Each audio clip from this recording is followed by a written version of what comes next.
現有客戶開單，我哋首先去 Point of Sales， 進入之後按 New Order， 跟住再喺會員名稱嗰度撳一下，喺會員嗰個位置，你輸入返客戶嘅英文字母頭一個字，然後按確定。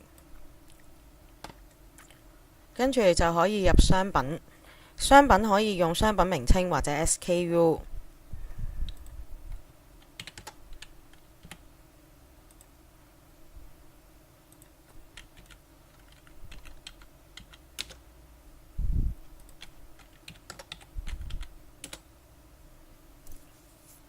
然後去狀態，完成呢一張單嘅交易。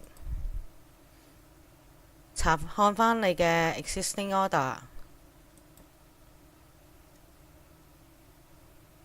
如果你有需要修改的話，請按 Select。